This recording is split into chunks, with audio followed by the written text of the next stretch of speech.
Hi everybody, this is Leo Vallant.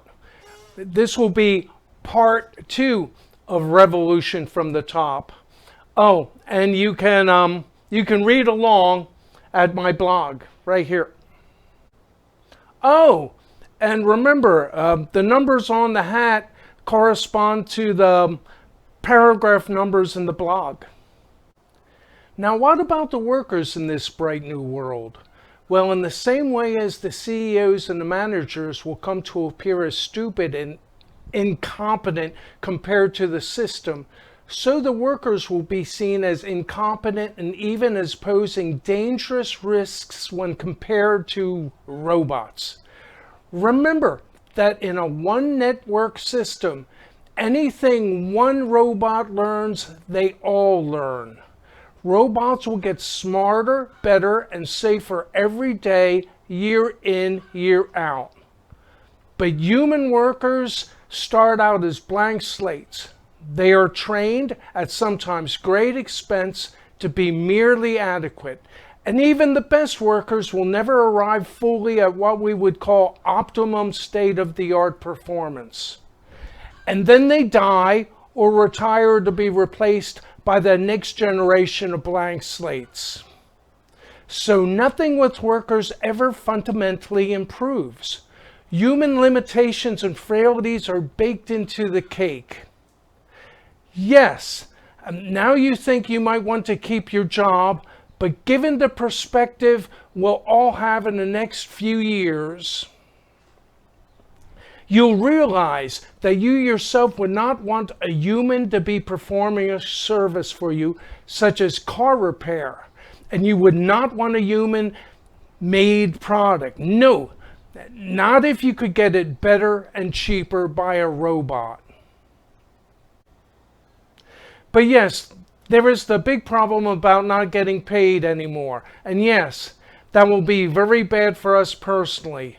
But maybe it will help to look at it philosophically, from the viewpoint of eternity, and recognize the truly horizon-shattering revolutionary aspect of it all, that human beings for the first time in history will be freed from labor.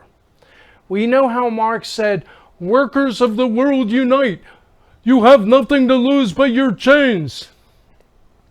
Well, this freedom from labor is really what it means to be freed from our chains. Marxist socialism would have only changed the sign on the workhouse door. We'll still just be workers at everybody else's beck and call. Is that the life we want to live? Do we need a paycheck so badly that we're willing to work for it, to dig and scrape like dogs? Do we have no human dignity? Well, of course we do. And we always had the intuition that selling our labor was uncomfortably similar to selling our sexual favors. Our only regret will be that we'll have no place in that bright new workerless world. In prior civilizations, we might have been rescued by the social, moral, aesthetic sensitivities of any of the higher religions, which would have imposed sacred duties upon the rich to foster the poor. But the one thing that both capitalists and vanguard leftists both agree upon today is that there is no God and nothing sacred. With no science-based, strictly rational social moral imperative to rescue the useless workers, the logic is grim and the outlook near hopeless. But yes, the first few generations for the bright new world will probably be a rough patch. The only people who are entitled to move forward will be those with money, capital, and assets. Let's call them the entitled.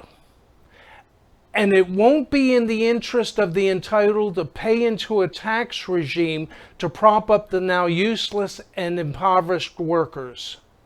And the predictive planning system would be in a huge bind, because if it did provide for the allocation of wealth to the unentitled, then wouldn't the unentitled feel secure enough to have children, and then the problem would perpetuate itself to successive generations and never go away? So I would have to think that the predictive modeling system would be looking for ways of winnowing the workers out. I would suppose that the former workers might probably react to being winnowed out in all the wrong ways. That's to say, in ways that the predictive modeling system would be deliberately manipulating them to follow. For instance, many workers were raised under a strong work ethic where they were conditioned to believe their self-esteem depended on having a good job. Well, we already know how that'll go because we've seen it among vast numbers of unemployed in the Rust Belt. What will happen is we'll have a great deal of opioid overdoses, actually thinly veiled suicides. If the predictive modeling system is especially unsentimentally cruel, it could actually push a lot of media content designed to emphasize the dignity of work. That would be implying the humiliation that would attach to unemployment and dependency. It would be a deliberate calculation to push the unemployed to despair and self-harm. When you think about it, maybe the Rust Belt was just rehearsal for the big show coming up.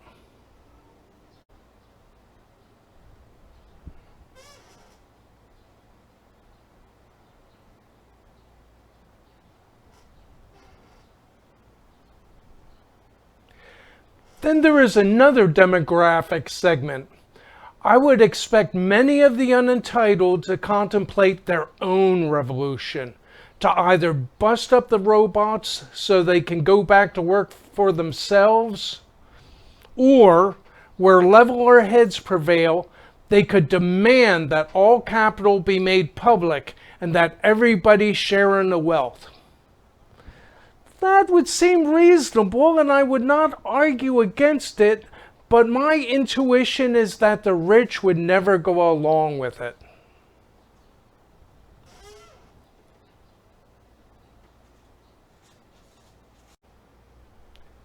Now we should consider just how powerful the top billionaires and the multinational banks really are.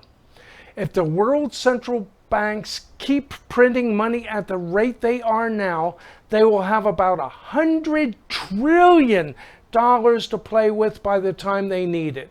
Even the United States military budget is still just counted in the billions.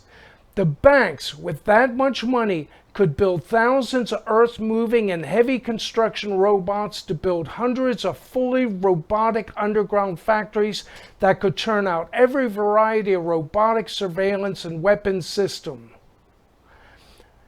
And because it's all robotic from top to bottom, nobody, that is, no human being, would know anything about it. Even the executives that load in the guidance parameters into their planning system could subsequently be kept out of the details. The entire operation could be contained in perfect secrecy. This would be revolutionary in itself, that for the first time in history, since barbarian kings wielded their own swords, the rich and the powerful wouldn't have to depend on poor people's police or poor people's armies any longer. They could handle security in-house, and they wouldn't need to contract out for death squads any longer. When you consider all this, then how could we believe that workers could ever hope to demand anything? But yeah, although it looks really futile to me, apparently a lot of leftists are still optimistic about their chance for winning the revolution because of their vast superiority in numbers. And they do outnumber the billionaires by about 4 million to 1. But where do you even go to find a billionaire to kill? who doesn't live behind multiple layers of security, and who could jump into a private helicopter to be whisked away to a private jet at a moment's notice. The bitter truth of it is that a people's violent revolution would just provide a rationale for a planned and coordinated super reaction. It is even likely that the predictive modeling system would even toss out some particularly stinging provocations so that the people will rise up in arms at a time and place most convenient for their annihilation. They say that history is written by the winners. Well, if the unentitled revolutionaries fire the first shot and kill even one sacrificial capitalist, then the responsibility for their own destruction will be represented by history as resting on their own blood-stained hands. Thank you. Part 3 coming soon.